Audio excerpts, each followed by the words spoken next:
जय हिंद दोस्तों। तो आज जो डिस्कशन हम लोग करने वाले हैं जो इम्पोर्टेंट है, आपके सामने एक नोटिफिकेशन है और इसके लिए आपके अंदर जितने भी सवाल हैं, जो भी डाउट्स हैं, उन सब पर मैं बात करने वाला हूं। आप ध्यान से सुने क्योंकि CPSI 2019 का भी प्री हुआ है और उसको मैंने क्वालिफाई किया है। तो मैं ज़रूरी समझता हूं कि जो भी स्टूडेंट्स इस एग्ज़ाम की तैयारी करना चाहते हैं, जो नहीं भी करना चाहते, उनके लिए हो सकता है इम्पॉर्टेंट हो पर इन्फॉर्मेशन ना हो। तो आप एक बार देख लें कि आप एलिजिबल हैं।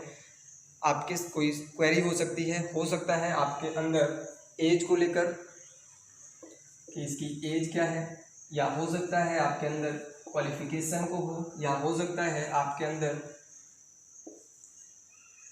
सिलेबस को हो, या हो सकता है आपके अंदर फिजिकल को, या हो सकता है हाइट, या हो सकता है आई का हो, या हो सकता है MP का भी दे रहे हों, या जेल का दे रहे हों, या CPSI का दे रहे हों, टैटू का आपके दिमाग में चल रहा हो। क्योंकि इन्हीं सब बातों का हमारे अंदर एक, जब भी किसी एग्ज़ाम को हम तैयारी या प्रिपरेशन करते हैं तो जो डाउट होता है, या तो एज मेरी है या नहीं, क्वालिफिकेशन में मैं बात करूं तो उन स्टूडेंट्स को डाउट है जो ग्रेजुएशन के फाइनल ईयर में है, जिनका 6 सेमेस्टर चल रहा है, उनका भी पेपर नहीं हुआ लॉकडाउन या कोरोना के चलते, और रिजल्ट भी नहीं आया। CPSI की जो क्राइटेरिया है, क्वालिफिकेशन है, वो आपका ग्रेजुएट होना कंपलसरी है। तो क्या फॉर्म फिल कर सकते हैं, इस पे बात करूँगा। हाइट कितनी होनी चाहिए गर्ल्स की, बॉयज़ की, फिजिकल में क्या क्या होना चाहिए, आई में कितना आपका होना चाहिए, टैटू आपका किस लोकेशन पर, किस साइज पर, क्या कंटेंट है। क्योंकि MPSI की भी तैयारी कर रहे हैं तो बहुत से स्टूडेंट मेरे पास इस बात के लिए कॉल करते हैं। CPSI, इंडियन आर्मी, कहीं की भी तैयारी कर रहे हैं तो इम्पॉर्टेंट ये है कि आप ये CPSI एक वनडे एग्ज़ाम है, और वनडे एग्ज़ाम का जो सिलेबस, एक खास बात होती है, उसका जो सिलेबस होता है वो मैथ्स यानी कि क्वांटिटेटिव एप्टीट्यूड, रीजनिंग, इंग्लिश और GS GK, ये जितने भी वनडे एग्जाम होंगे सभी में होगा। और स्टूडेंट्स पूछेगा कि सर इसका सिलेबस बताओ, CPSI और MPSI के सिलेबस में कितना फ़र्क है। यार अगर मैथ्स मैंने लिख दिया ना, इंग्लिश मैंने लिख दिया ना, तो चाहे 2 नंबर का आए तो आपको अगर सिलेक्शन लेना है तो पूरा प्रिपेयर करना है, या 200 नंबर का आए तो भी आप किसी टॉपिक को नहीं छोड़ सकते। तो सिलेबस अगर आपका देखा जाए तो MPSI में भी maths, reasoning, English, GK GS, इसके बाद यहाँ पर जुड़ जाता है हिंदी और MP GK। ये तो आपको वहाँ भी पढ़ना है MPSI में, MP जेल प्रहरी में, और आपका MP पुलिस कांस्टेबल में भी इंग्लिश वगैरह में छोड़ दूँ तो आपको जब ये सारी चीज़ें पढ़ना ही है और यही चीज़ें इसमें भी हैं, तो इन दो को आप छोड़ दो ना थोड़ी दिन के लिए, या साइड में 1-2 घंटे टाइम दो। ये अगर अच्छा कर लेते हो, एक टारगेट है आपके सामने, इनको अच्छा कर लेते हो। हाँ, बात ये है कि MPSI में लेवल उतना नहीं होता मैथ्स का जितना यहाँ पर होगा। तो लेवल से क्यों डरते हो? अगर सिलेक्शन लेना है तो ये मत सोचो कि इसका लेवल कमज़ोर है तो यहीं तक पढ़ो। यार जिस टॉपिक को पढ़ो उसकी पूरी तह तक जाके, गहराई तक जाके पढ़ो। तो आपको CPSI का मुझे अलग से डिस्कशन नहीं करना पड़ेगा, क्योंकि मैंने भी MPSI का भी पेपर दिया, क्वालिफाई किया, CPSI का भी दिया, क्वालिफाई किया। मुझे कहीं पर अलग से किताबें नहीं खरीदनी पड़ी, कहीं अलग से कुछ भी नहीं। बस यही है कि एक टॉपिक जो होता है, मैथ्स अगर इसमें है, मैथ्स दुनिया के किसी पेपर में पूछा जाए, अर्थमेटिक, तो profit and loss, percentage, simple interest, compound interest, simplification, fraction, यही सब तो होगा। तो डरने की बात नहीं है, ठीक है। हमारे अंदर जो डर रहता है इंग्लिश का रहता है कि 50 नंबर यहाँ पे, 50 क्वेश्चन, 50 यहाँ पे, 50 क्वेश्चन, 50 यहाँ पे, 50 क्वेश्चन, इसमें हम कुछ नहीं कर पाएंगे, ये हमारा डर है। और वजह यह है कि जहाँ से क्वेश्चन उठते हैं वहाँ तक हम पहुँच ही नहीं पाते, या पहुँचाने वाला जो भी होता है वो अधूरे में ले जाकर छोड़ देता है और हमें बता देता है यहीं तक है,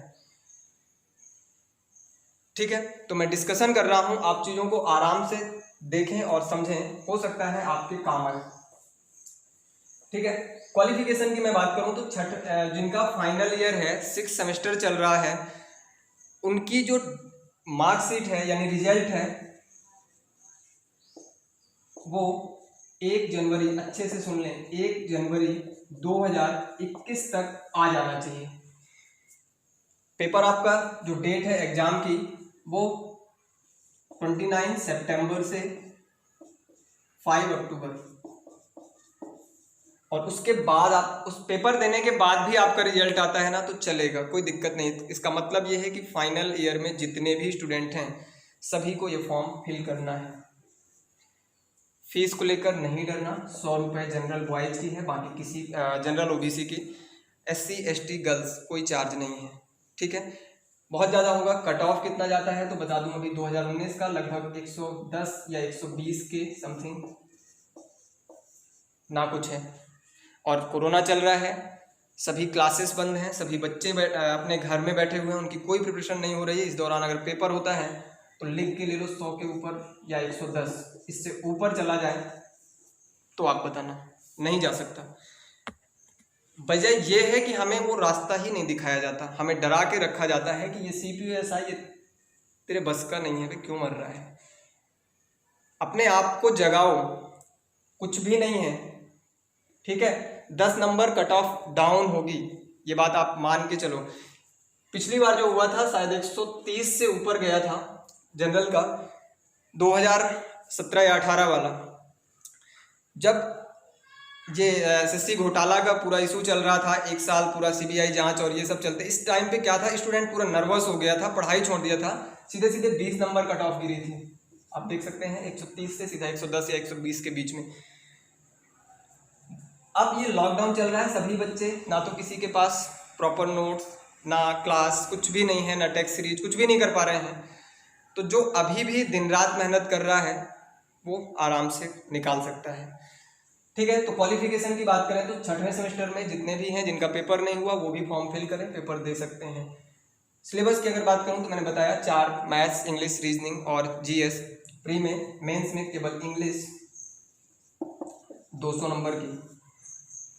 इंग्लिश से डरा मत करो, 10th का डेमो पड़ा है, आप एक बार पूरा जाकर देखो, और SSC मेंस तक का 10th का क्वेश्चन उठाना, ना बने तो कहना। बात वजह ये है कि वो चीज़ें हमें सिखाई नहीं जाती। ये आपका सिलेबस। एज पर मैंने बात किया कि एज अगर 20 से 25 साल है तो आप फॉर्म फिल कर सकते हैं। फिर गर्ल्स की अगर मैं बात करूं, SC ST, उनके लिए 5 साल यानी कि 30 साल तक वो दे सकते हैं गर्ल्स, SC ST। OBC का कोई भी कैंडिडेट उसको 3 साल यानी कि 25 3 28 साल तक वो फॉर्म भर सकता है। General 25, girls and boys. Age का क्लियर हुआ, आपका सिलेबस का क्लियर हुआ, आपकी क्वालिफिकेशन क्लियर हुई, आपका रिजल्ट आने के 1 जनवरी तक आपका रिजल्ट आ जाना चाहिए, सिलेबस हो गया। इसके बाद हाइट की मैं बात करूं, फिजिकल की बात करूं, टैटू और आई, ये आपके अभी भी सवाल हैं, उन पे थोड़ा सा आप देखिए। हाइट यानी कि जो आपका फिजिकल होगा,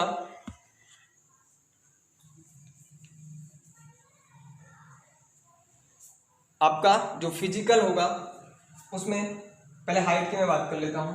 हाइट 170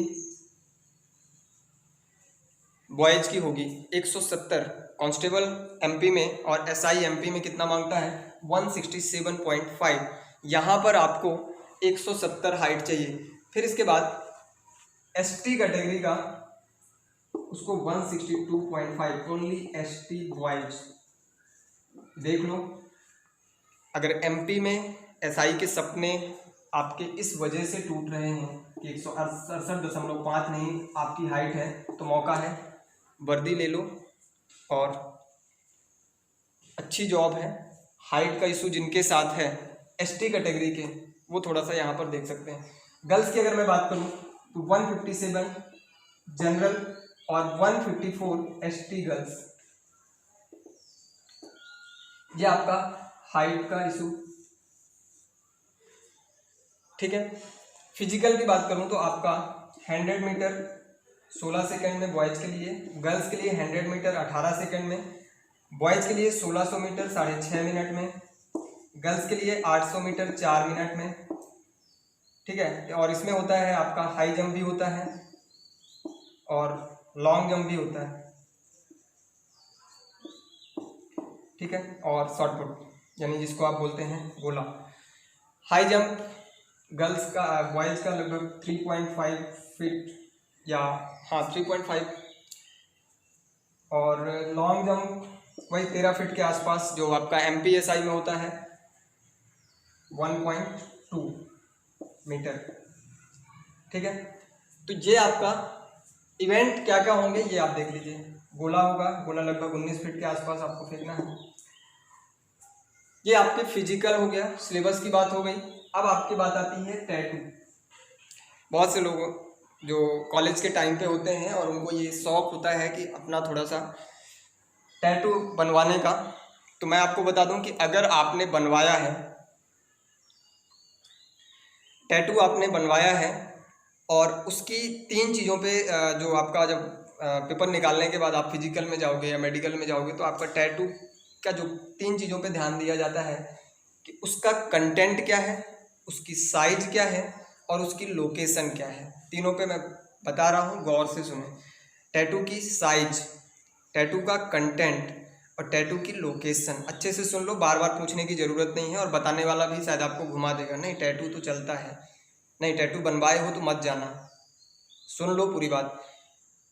आपका जो टैटू है सॉल्यूटिंग हैंड पे नहीं होना चाहिए। दाएं हाथ, मतलब कि दाएं हाथ पर, जिस हाथ पर आप जिस हाथ से सॉल्यूट करना है उस हाथ में कहीं पर भी नहीं होना चाहिए।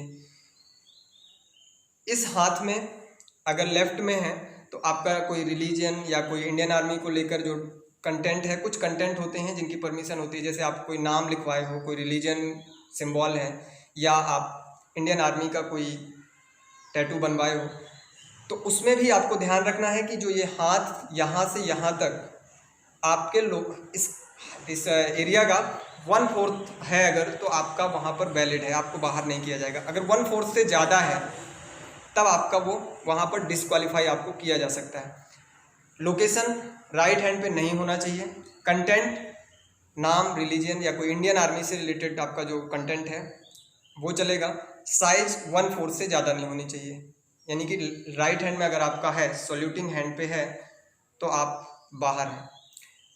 ठीक है, आई की अगर मैं बात करूं तो इसमें एक मुझे भी वो चीज़ उतना अच्छे से समझ में नहीं आई। मैं देखा था इसका नोटिफिकेशन, एक होता है राइट और वर्स। राइट और वर्स साइज का कुछ ऐसे इनका कॉन्सेप्ट होता है। एक बोलते हैं N6 और वर्स साइज का N9 होना चाहिए। डॉक्टर से आप अपने डॉक्टर से पूछना N9 N6, यानी राइट आइज का N6, वर्स साइज का N9 होना चाहिए। अगर कोई आपकी आई किसी भी तरह का स्पेक्टिकल्स या सर्जरी नहीं होनी चाहिए। MPSI में हालांकि इतना ज़्यादा नहीं होता, CPO की बात कर रहा हूँ।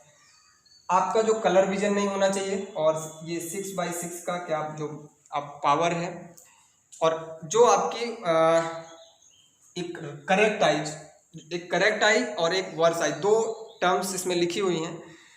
आप एक बार डॉक्टर से अपने कोई है उससे सलाह ले सकते हैं, मेडिकल में कोई अगर है तो उसकी पावर की बात, जो करेक्ट है उसका N6 और जो वर्स आई है उसका N9, 6x6। और दूसरा क्या होना चाहिए कि आपकी जो करेक्ट आई है वो जिस हाथ से आप लिखते हैं उस तरफ की आई होनी चाहिए। मतलब बहुत सारी चीज़ें हैं, इतना डीप में अभी जाने की ज़रूरत मैं समझता हूँ कि नहीं थी, फिर भी आपके एक एक डाउट को मैंने क्लियर किया। तो जितने भी लोग हैं किसी भी एग्ज़ाम की तैयारी कर रहे हैं, आप समझिए कि ये पेपर आपके लिए है, आपको देना है। ठीक है, और तैयारी के लिए जो भी संभव हेल्प मेरे से हो पाएगी वो मैं आपके साथ, चाहे वो क्लास, किसी भी सब्जेक्ट, कोई भी सब्जेक्ट नोट्स, जो भी पॉसिबल हेल्प हो पाएगी वो मैं आपके साथ ज़रूर करूँगा। और इसके लिए आप लोग ये पूरा उम्मीद करता हूँ कि आपको ठीक है, तो आप समझ गए होंगे। कोई और इन्फॉर्मेशन चाहिए तो आप व्हाट्सअप कर सकते हैं। ठीक है, क्लास भी हमारी स्टार्ट है, अगर आप एडमिशन लेना चाहते हैं you are the most welcome. कोई और इन्फॉर्मेशन चाहिए तो आप इस नंबर पे व्हाट्सअप कर सकते हैं। ठीक है, धन्यवाद, जय हिंद।